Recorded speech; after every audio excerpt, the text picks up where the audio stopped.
Muy bien, ¿cómo estás? Bienvenidos a una nueva asignatura, sectas heréticas. Y es un gozo llegar hasta aquí, animados por todo lo que Dios va a hacer y cómo va a formarte en esta materia tan particular y quizá muy diferente a las otras. Pero te doy la bienvenida a esta nueva asignatura y gracias a Dios por tu vida, por tu inversión en el estudio, en la preparación, tu formación teológica, soñando con todo lo que Dios tendrá para tu vida de aquí en adelante. Así que yo te voy a invitar a que oremos para que Dios nos guíe en toda esta materia, que podamos allí con total responsabilidad, con total fidelidad, poder cursarla. Y de esa manera Dios pueda seguir trabajando en nosotros. Vamos a orar allí donde estás entonces.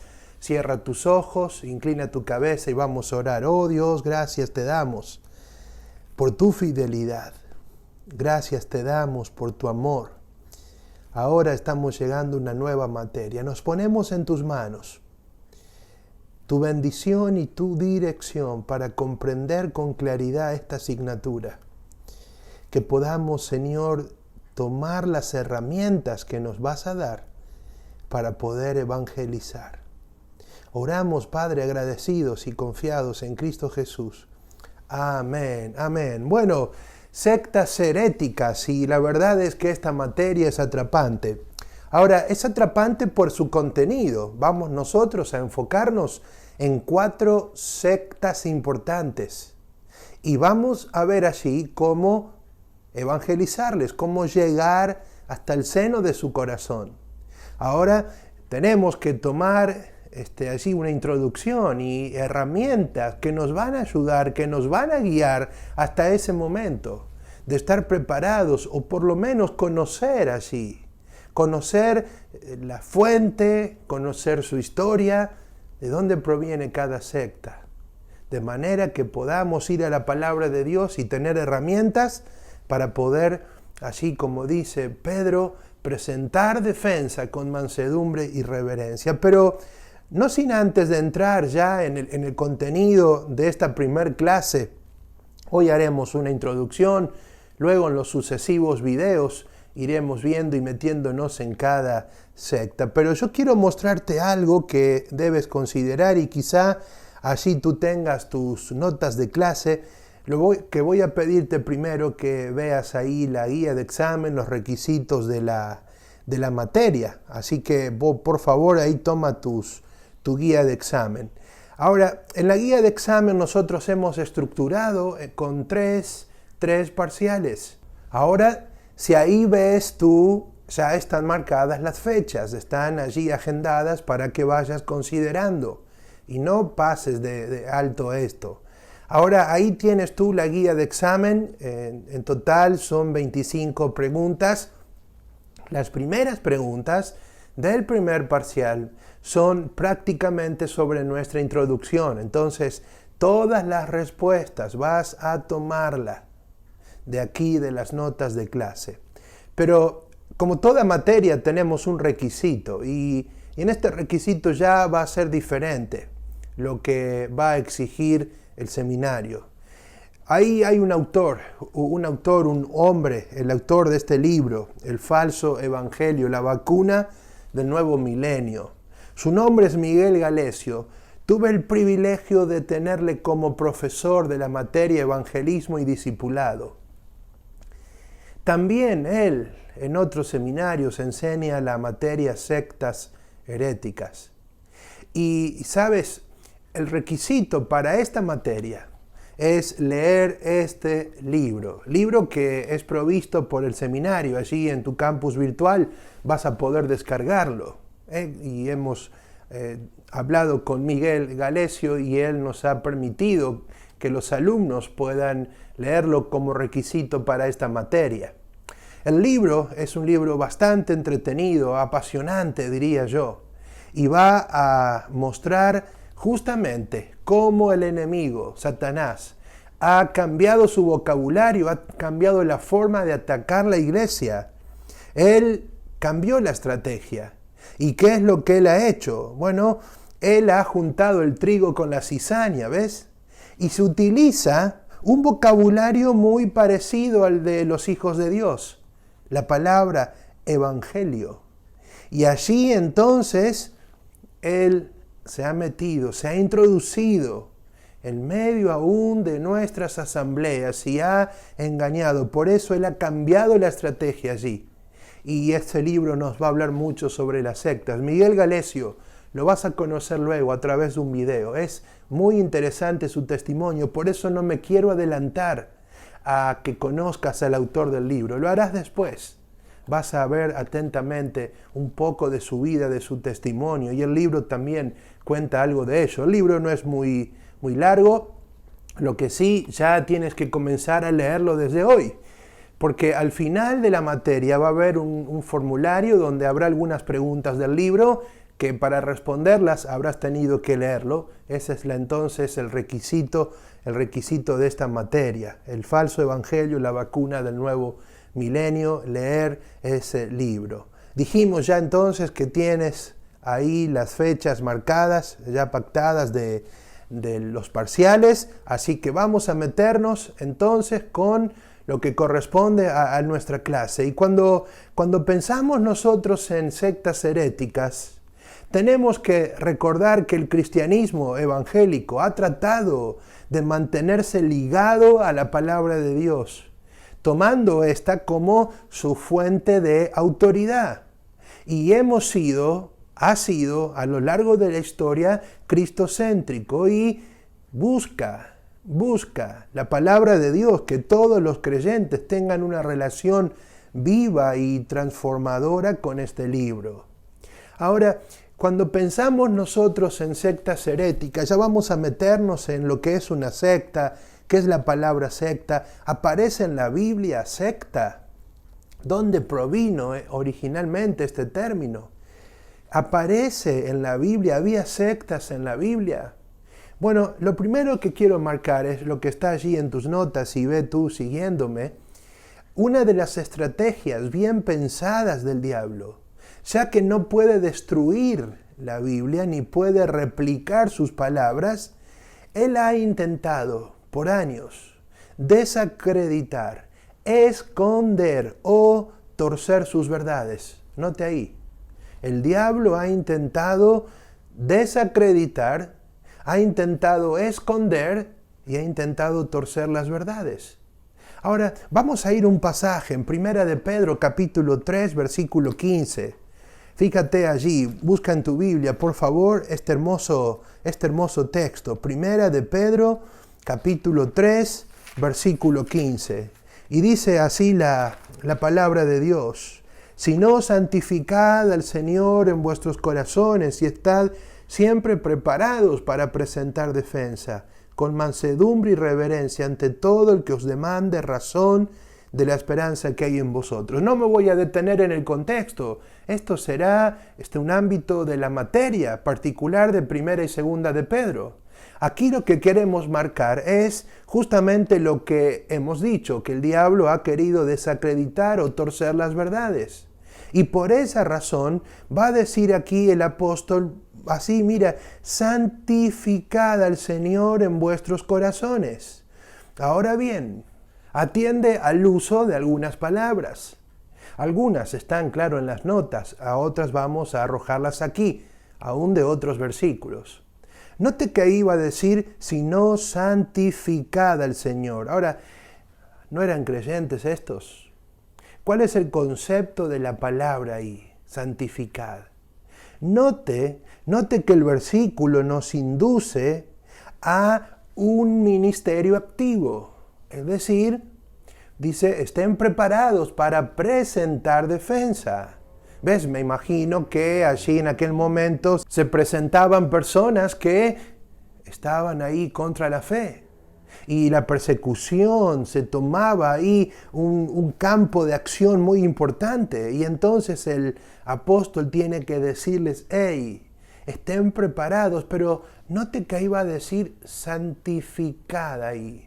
Ahora, cuando se usa esta palabra, literalmente en el griego, es la palabra hagiasate, que se traduce consagrar. Consagrar. Dice, consagren al Señor, dediquen al Señor vuestros corazones. Y luego va a decir, para presentar defensa. Ahora bien, cuando tomamos este vocablo, también tiene un sentido de purificar ahí. ¿Ves? Dice, miren, primero prepárense espiritualmente, después escrituralmente. Note ahí. Note que ahí dice, santificad al Señor en vuestros corazones y ahora estad preparados. Claro, ¿ves? Ahí me habla de una preparación espiritual primero y luego de una preparación escritural. ¿Ves? Este es el principio que abunda en la Escritura. Primero, preparar espiritualmente mi vida. Ocurre para todos los ámbitos, el ámbito del servicio. Primero mi vida tiene que estar preparada para ir a servir, para ir a la congregación. ¿Ves? Tiene que estar preparada. Pero ahora dice, entonces, santificad al Señor y estad ahí preparados para presentar defensa. Ahora, note que ahí dice estar preparado siempre. Claro, esa expresión es constantemente en griego. Dice, estad allí constantemente preparados. Y ahí me encanta esa palabra. Cada vez que aparece este término, preparados, a mí me apasiona porque en definitiva es lo que tú estás haciendo ahora. Estás preparándote. Tuve el privilegio de muchos años prepararme. Y gloria a Dios por este concepto. Mira, la palabra es ahí alistados. Dice, y estén alistados ahí. Getoimos. Ahora, es muy interesante que el concepto aquí es estar listos. También sugiere la idea de la palabra dispuestos. Dice entonces, santifiquen a Dios en vuestros corazones y estén ahí alistados, dispuestos para presentar defensa. ¿Cuál es el problema que encuentro aquí? Es que gran parte de las personas no están preparadas. ¿A quién no le ha golpeado la puerta? ¿Algún testigo de Jehová? ¿A quién no le ha golpeado la puerta? ¿Algún mormón? ¿A quién no le ha golpeado la puerta? ¿Algún que otra persona de una secta? Y no estamos preparados. No estamos preparados quizá en la Escritura para mostrar que Jehová es Dios. No estamos preparados quizá para saber enfrentar ciertos peligros a la luz de la palabra de Dios, no a la luz de nuestra experiencia, no, a la luz de la palabra de Dios. Debemos estar preparados, ¿ves? Es que es una regla de tres simple del cielo. Preparación para servicio, no servicio y después preparación. Primero tiene que haber preparación allí. Manejar, dice Timoteo, Pablo a Timoteo, la palabra de Dios con exactitud, con rectitud, con precisión. Ese es nuestro objetivo, el objetivo de Dios a través del Espíritu Santo para nuestra vida. Y ahí va a decir, mira, presentar defensa, apología. Vamos a hablar en una materia y tomaremos allí un tiempo sobre apologética cristiana. No es el momento ahora. Lo cierto es que aquí la expresión apología es muy interesante porque era usada en la corte judicial. ¿Y para qué se usaba en la corte judicial? Para aquel que realizaba una justificación formal de un asunto. Y entonces presentaba evidencias allí. Iba a presentar evidencias, ¿ves? Era una respuesta ante una injusticia. También el vocablo puede traducirse para responder. Ahora, cuando uno profundiza en el concepto de apología, tiene, mira, varios aspectos. Ahí era presentarse ante una corte, ¿ves? Segundo era hacer una justificación formal de un asunto. Y claro, tercero, presentar las evidencias. Y nosotros, para defender la fe, tenemos que tener las evidencias de la fe. Y prepararnos en la palabra de Dios, ¿ves? Por eso es tan importante. Y dice aquí el texto, con mansedumbre y reverencia. Note ahí, hay tantos cristianos que se pelean, debaten por diferentes posturas, diferentes líneas de pensamiento y comienzan a perder el gozo, comienzan a perder el testimonio allí. El apóstol Pedro dice, miren, háganlo, ¿pero qué? Háganlo con reverencia y mansedumbre.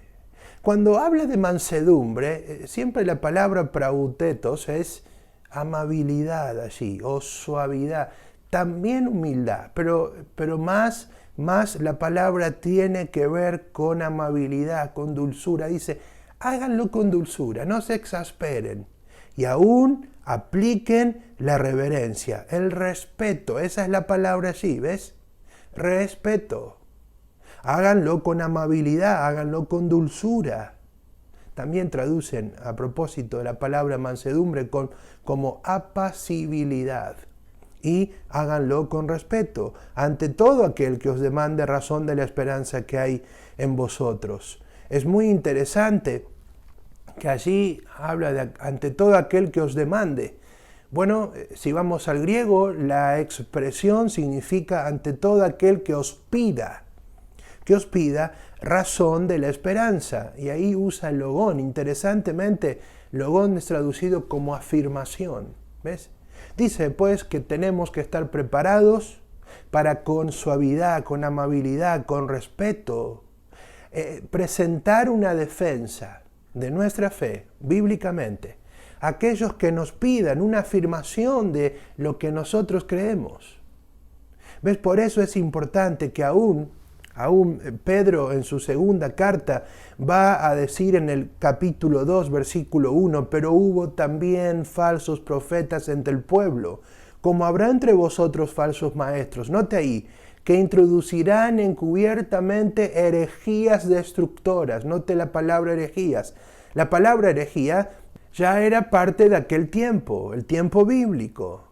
Dice, introducirán encubiertamente herejías destructoras y aún negarán al Señor que los rescató, atrayendo sobre sí mismos destrucción repentina. Y es llamativo e interesante notar el introducir encubiertamente, ya que la expresión ahí en griego es así, mira, introducir solapadamente. ¿Qué significa solapadamente? Bueno, el diccionario define solapadamente algo ahí con cautela o ficción. También encubriendo o disimulando algo, ¿ves?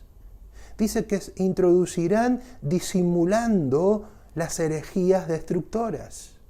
Se meten allí disimuladamente y van a causar un daño. Eso ha pasado. Ahora, ¿dónde provino el uso de herejías?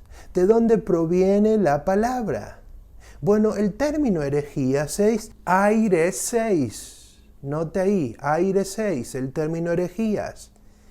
¿De dónde proviene este vocablo? Proviene de haireomai, que significa elegir. Por eso, la palabra griega es traducida como lo escogido. De ahí que viene el término secta. Es decir, que la expresión indica aquello que es elegido como enseñanza, falsa por supuesto, y que conduce a la división y a la formación de sectas. Note Gálatas capítulo 5, versículo 20. Mire conmigo, es importante que busques estos textos. Fíjate, Gálatas capítulo 5, versículo 20. Luego vamos a ir al libro de Hechos a ver algunos de los versículos y el uso del concepto de secta. Mire Gálatas capítulo 5, versículo 20. Dice, idolatría, hechicerías, enemistades, pleitos, celos, iras, contiendas, disensiones, herejías. Allí se traduce sectas. Interesante, ¿ves? Interesante esta palabra. Miren ahí, por ejemplo, Hechos 24:14. Ahí tienes en tus notas de clase otros textos de Hechos. Después búscalos. Pero vamos ahí al que está marcado, Hechos 24:14. Note allí, va a decir el texto bíblico. Pero esto te confieso que según el camino que ellos llaman herejía, así sirvo al Dios de mis padres, creyendo todas las cosas que en la ley y en los profetas están escritas. Pablo estaba ante Félix y va a decir, mira, estos dicen que yo hablo herejías. Y originalmente, en este versículo, la palabra es traducida como sectas. Dice, ellos me acusan de que yo hablo o formo sectas. ¿Ves? Interesante. Miren otro pasaje, Hechos 26:5. Hechos 26:5 dice: los cuales también saben que yo desde el principio, si quieren testificarlo conforme a la más rigurosa secta de nuestra religión, vivir fariseo. Note ahí, dice la más a la rigurosa secta de nuestra religión. Note ahí. Mire ahora, 28:22 de Hechos. Dice allí: pero querríamos oír de ti lo que piensas, porque de esta secta nos es notorio que en todas partes se habla contra ella. ¿Ves? El concepto aquí de la palabra entonces está bien marcado. Fíjense, por ejemplo, en 1 Corintios, capítulo 11, versículo 19. Es interesante el uso. Mira, 11:19. Dice así: porque es preciso que entre vosotros haya disensiones para que se hagan manifiestos entre vosotros los que son aprobados. Ahí se traduce disensiones o facciones. ¿Ves? Ahí está el concepto de la palabra, también en griego la misma que aquí en los otros textos se traduce herejía. Ahora, la palabra griega, en cierta manera, se usa con mucha más amplitud en la Biblia. Significa un curso escogido de acción o de pensamiento y se refiere, como hemos visto, a las sectas en el judaísmo. Ahí están los pasajes. Y a las facciones en la iglesia. Le hemos leído Gálatas 5:20 y 1 Corintios 11:19. La censura severa contra estas facciones implica la unidad de fe y práctica que deben guardarse y preservarse entre los cristianos. La preocupación por la unidad condujo al concepto tradicional de herejía, la misma palabra en sí, considerándola alejamiento y rebeldía contra la doctrina establecida. Esta idea se nota en el Nuevo Testamento, como hemos leído, especialmente en las epístolas pastorales, con el mandato de enseñar la doctrina correcta y oponerse a las falsas enseñanzas, hablando de la práctica, la unidad y la fe y la práctica cristiana. Ahora, es muy interesante que cuando hemos leído en 2 de Pedro, los falsos maestros y las herejías destructoras se oponían con vehemencia. Es por eso que durante el tiempo del Nuevo Testamento, ahí la fe y la verdad aparecieron como el cuerpo, como la columna de las enseñanzas y normativas cristianas. Ahí tenemos los pasajes. Y cuando notamos entonces el libro de Hechos, nos damos cuenta que la palabra secta ya era predominante. Si volviéramos al pasaje de Pedro, dice herejías destructoras. Cuando habla de destructoras, ahí usa apoleia, herejías que causan ruina. Ay, dime que no. Causan mucho daño las herejías. Es interesante que la Real Academia Española traduce secta o define secta como el conjunto de seguidores de una parcialidad religiosa o ideológica, o una doctrina religiosa o ideológica. Ahora, en este sentido, el término ha asumido una connotación peyorativa que sugiere ahí exclusividad. ¿Ves? Por eso se aplica el término a los movimientos religiosos que son evidentemente sectarios y diferentes por su obvia devoción a una posición doctrinal o a un líder particular. Cuando hablamos de doctrinal, doctrina en el griego significa enseñanza, ¿ves? Ellos son devotos a una posición de enseñanza y aún mayormente a un líder ahí en particular. ¿Ves? Por eso es importante considerar el estudio de las sectas. Pero si nosotros tuviéramos que pensar en las sectas, ¿cuáles serían entonces las 5 características que pueden sobresalir de una secta. Bueno, en primer lugar, mire, es interesante. Una fuente de autoridad ajena a la Biblia. La Biblia misma es solo una fuente secundaria para ellos. Note bien las 5 características sobresalientes de la secta. Repito entonces, una fuente de autoridad ajena a la Biblia. La Biblia para ellos solo es una fuente secundaria, nada más. En segundo lugar, la segunda característica sobresaliente de una secta es el rechazo de la justificación por solamente gracia. Esto es importante. Tercero, la desvalorización de Cristo. Cuarto, el grupo como comunidad exclusiva de los salvos. Y ahí en quinto lugar, el papel central del grupo en la escatología. Mira, vas a ver cuando nos metamos en cada secta. La confusión y esa enseñanza falsa comenzó a partir de la escatología bíblica. Es muy interesante esto. Ahora, no debemos pasar por alto que el sello de una secta es el absolutismo. Cuando hablamos del absolutismo decimos que éste demanda un compromiso extraordinario de sus miembros. Ahora, el error teológico común en la mentalidad de las sectas desde la perspectiva bíblica, ¿cuál es? Es la tendencia a prometer conocimiento acerca de Dios en vez de conocimiento de Dios. ¿Ves? Por eso decimos que la Biblia toma un rol secundario aquí y aún más es muy descartado. Así que entonces de esta manera la secta protege su posición como única intermediaria esencial en la verdad teológica y la única que puede dispensarla.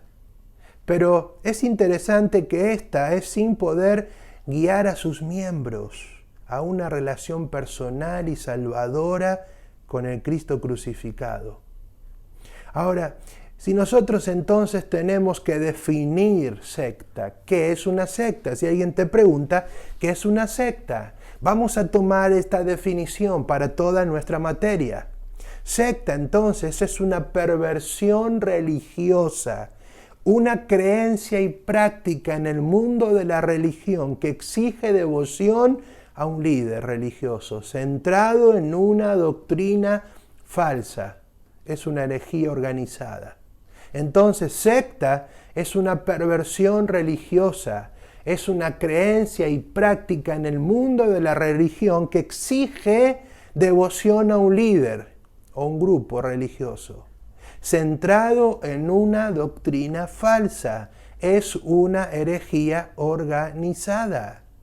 Muy interesante, alumnos, esta definición que es la que quiero que tú fijes. Pero Gálatas capítulo 1, versículo 8, es muy interesante allí, porque va a decirnos, mas si aún nosotros, o un ángel del cielo, os anunciaremos otro evangelio diferente del que os hemos anunciado, sea anatema. Ahora es importante este pasaje, yo quiero que consideres conmigo, aunque no está en las notas, que puedas tomar justamente nota, de eso se trata. Note que ahí va a decir primero otro evangelio. Claro, cuando tomamos esta preposición, en el griego de hecho es una preposición, se lee par. Ahora, ¿cómo es la traducción? Bueno, la traducción ahí implica contrario a. Si alguien un ángel del cielo, os predicare allí o anunciare un evangelio contrario allí. Ahora es muy interesante que ahí el texto va a decir, entonces anunciaré otro evangelio, y ahí está la palabra, mira, diferente. Bueno, de hecho, esa palabra diferente que aparece aquí en el texto es la misma que esa preposición que hemos mencionado, par. Es decir, que el texto dice así, si alguno os anunciare un evangelio contrario, dice el texto pues, del que hemos nosotros anunciado, sea anatema allí, sea anatema. Es por eso que entendemos entonces que para distinguir una secta es importante algo. Mira, alguien dijo así: priven al cristianismo de sus doctrinas vitales y hallarán una secta. Priven al cristianismo de sus doctrinas vitales y hallarán una secta. Ahora, también hay una manera ahí de distinguir. Vamos a ver algunas razones ya, pero una corrupción o perversión del verdadero cristianismo. Por eso se distingue la secta, ¿ves? Porque es una corrupción o perversión del verdadero cristianismo. Se le llama entonces secta allí. Por eso es importante que nosotros consideremos todas estas herramientas y esta introducción interesante, que de hecho, cuando pensamos nosotros en secta, realmente esta materia se le llama heresiología, es decir, el tratado sobre las herejías, ¿ves? Y entonces es importante para nosotros y hacernos una pregunta: ¿para qué estudiar sectas? ¿Para qué estudiar sectas?